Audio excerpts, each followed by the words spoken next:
this is a very wonderful talk. Out of all of the talks, I find this perhaps the most important. This subject matter has fascinated mankind since ever he's been on the planet Earth.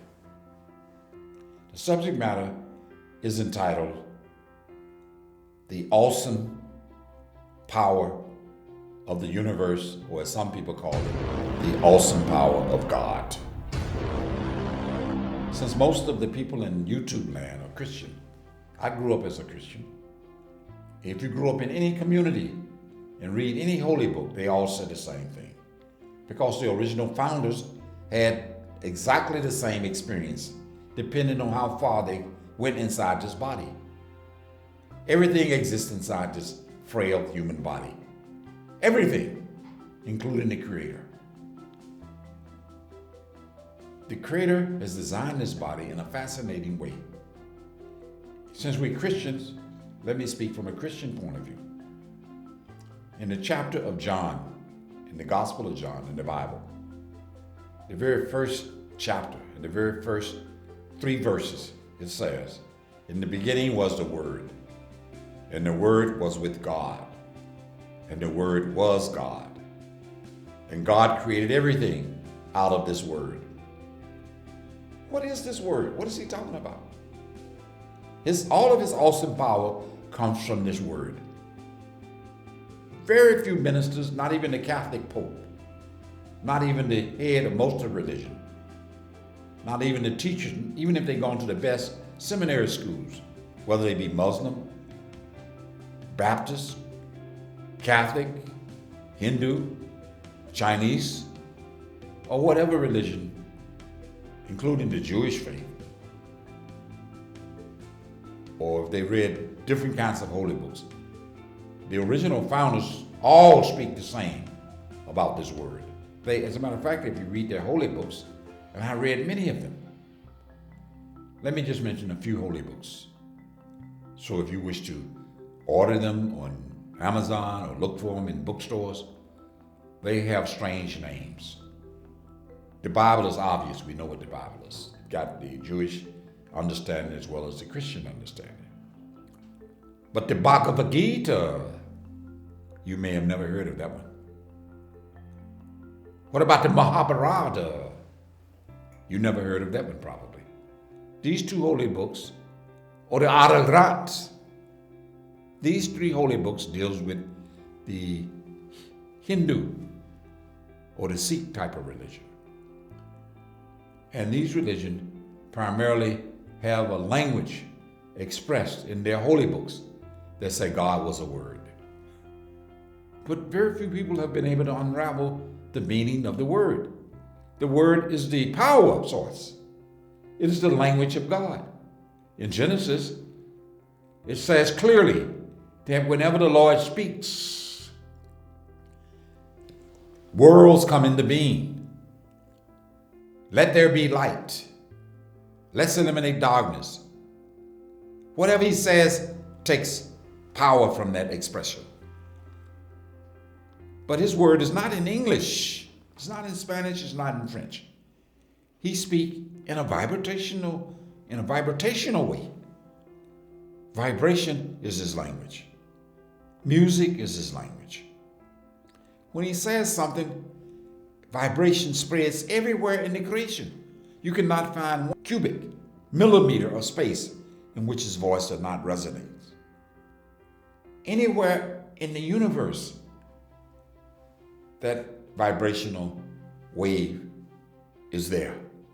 We can go to New Mexico, we can go to Africa, we can go to India, we can go to China, and we can tune in to what that astronaut is saying. Anywhere in space, we can get into a cave if we have correct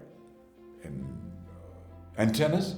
We can even hear that vibration traveling through the earth and picking up the vibration of those astronauts talking from thousands of distances in outer space. That's the power of vibration. So that's somewhat how the Lord communicates. That vibration is inside this body.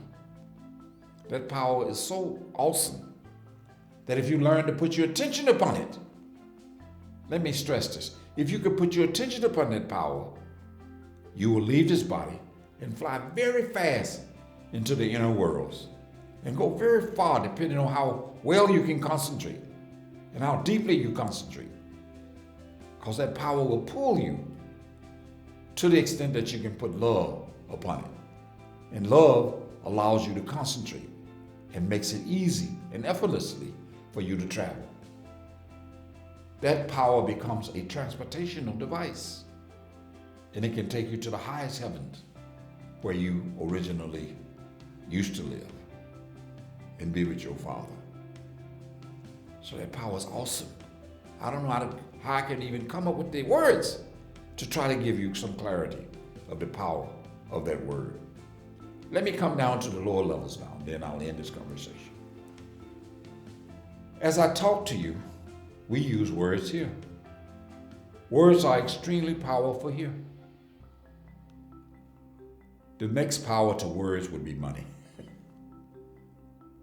If a person says, the president says, okay, let's go to war, hundreds of people, thousands of them will start fighting each other just by the power of his word.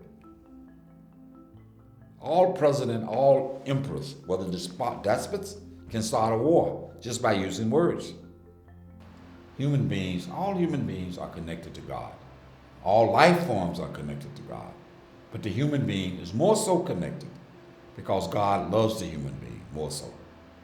Because God made the human being in his image.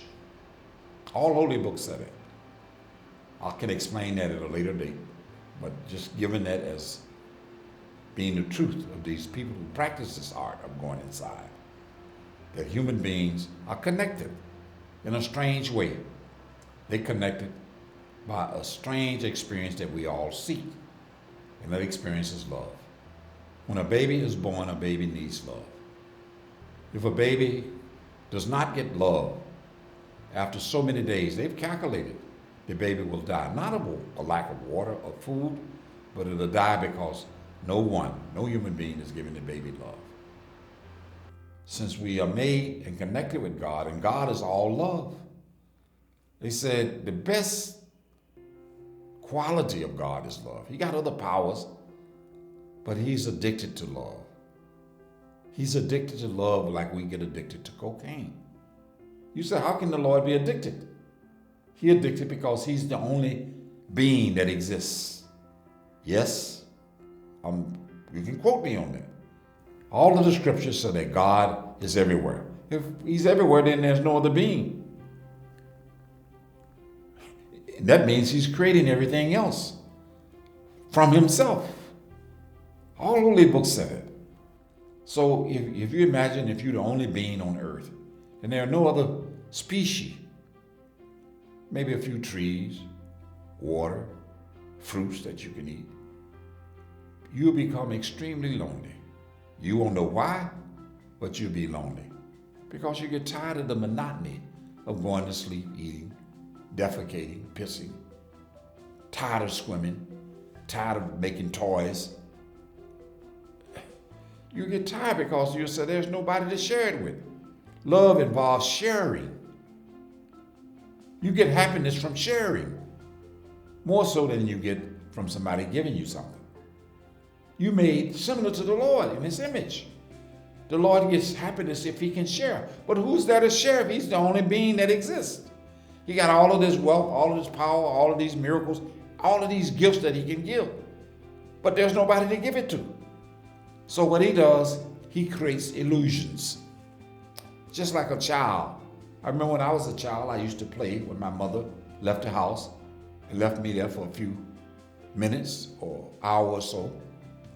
And she had some hangers in which she would hang clothes. These are called, in the South, clothes pins. They open up and they fasten. So they made in different shapes. I would get them and play with them. And I would project life into this one and say, oh, this is my Superman. And these are the enemies. And he's coming to save these other pins which look like him. So that super pin would fly and beat the other pins up. I would create war games. And I would enjoy myself in that instant. My attention would shift toward enjoyment and entertainment, and I would forget about my loneliness. The Lord does the same thing. This is what lonely people do. But some of these lonely people don't know that they should do this. The first thing they do is go towards some drugs, or go towards some gambling. They go toward other activity that is more damaging to their evolution. They chase people, they steal, they abuse women, they run after them and do all sorts of crazy things, trying to quench their thirst. They get into drugs, they start smoking weed, any kind of thing. They're looking for pleasure. And they don't know if they could shut down this attention and look for it in another direction, which exists inside themselves. Then they can quench their thirst for knowledge, joy, happiness, and whatever you want to call it. So once we achieve that, it's easy for us to get connected. The other species cannot get connected, even though they're connected. They don't know how to take their attention, even though they have attention, and concentrate it on that source. They don't even know who created them. They're just mechanical beings with life inside of them. They live, mate, create houses, and eventually die. And the species continue to go on due to Darwin's theory. But we are unique. We're privileged.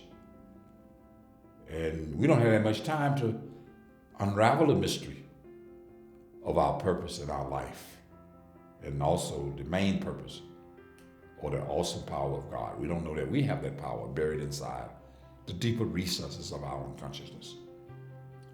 So as time goes on, many of us die, and we feel we don't really have, if you look at it, we don't have enough time to read all the religious books. Do you know how many religious books there exist? Do you know how many authors that have commented on religion? Do you know how many preachers that have preached? Religion got so many subsets. If you look at Christianity, Christianity got hundreds of subsets. Subdivision. You can't go through all of those. Similarly with the rest of the religion, they have many subsets. You can't be reading all those holy books. You got to work, earn a living, take care of your children. So you have to get lucky, like I said earlier, where the universe blesses you and give you an opportunity and a creative circumstance where you can discover the awesome power of God. And if you get lucky like that and win this, what I call a spiritual lottery ticket, then you can find out your purpose and find out why the Lord has sent you. And the Lord is enjoying this game that He's created. Just like a child enjoys the game in order to overcome his loneliness. The Lord projects His love by creating illusions. And He allowed that illusionary being to express that love back to Himself. And he overcomes his loneliness. And he gets fulfillment by his love being reflected back upon himself. So at this time, I'd like to end this conversation. And so thank you for giving me your undivided attention. So at this time, I'd like to end this conversation. Thank you.